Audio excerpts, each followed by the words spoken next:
អរុនសួស្តីពុកម៉ែបងប្អូនទាំងអស់គ្នាស្វាគមន៍សាជាថ្មីមកជួបយាយយើងនៅព្រឹកនេះដែរយាយយើងមានតម្រុយថ្មីសម្រាប់ពុកម៉ែបងប្អូនទស្សនានៅមើលកំសាន្តលេងសម្រាប់ថ្ងៃទី10 ខែ 5 2025តម្រុយរបស់យាយគឺមានប៉ុណ្ណឹងហើយយាយក៏មានសបិននិយាយជូនពុកម៉ែបងប្អូនស្រាប់កំសាន្តដូចគ្នាតែមុននឹងនិយាយសបិនយាយក៏សូមពឹងពុកម៉ែបងប្អូនដែលចូលរួមទស្សនាទាំងអស់គ្នានេះកុំភ្លេចជួយចុចពាក្យ like ជា subscribe រូបបណ្ដឹងឲ្យ channel យាយម្នាក់មួយផងមកណាឬក៏ពុកម៉ែបងប្អូនចង់បានតម្រុយតាមម៉ោងកុំភ្លេចចុច link និយាយដាក់លើ comment ហ្នឹងទៅនឹងឃើញតម្រុយតាមម៉ោងណាបងប្អូនតាគ្នាមិនសមហ្នឹងគឺចូលណាអញ្ចឹងពុកម៉ែបងប្អូនឲ្យផ្ទៀងផ្ទាត់តាមតម្រុយតាមម៉ោងណាចាហ្នឹងហើយអញ្ចឹងពុកម៉ែបងប្អូនកុំភ្លេចចូលតម្រុយ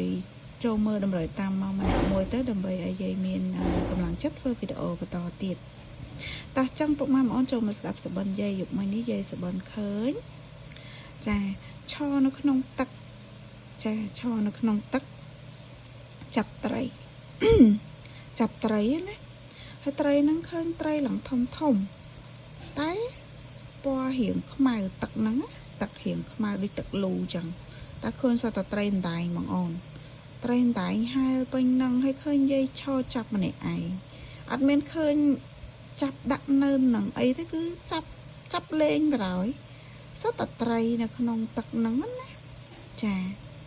ហ្នឹងហើយអញ្ចឹងយាយក៏កាត់យក73 78 35 36 39 178 837 358អូសចិត្តនិងអូស30អញ្ចឹងពុកម៉ែបងប្អូនចេះកាត់លេខអីក៏យកតាមហ្នឹងទៅណាចាហើយក៏ជូនពរហេងស្នាងល្អទាំងអស់គ្នាអញ្ចឹងវីដេអូយាយក៏មានតែប៉ុណ្្នឹងទេជួបគ្នានៅវីដេអូក្រោយបាយ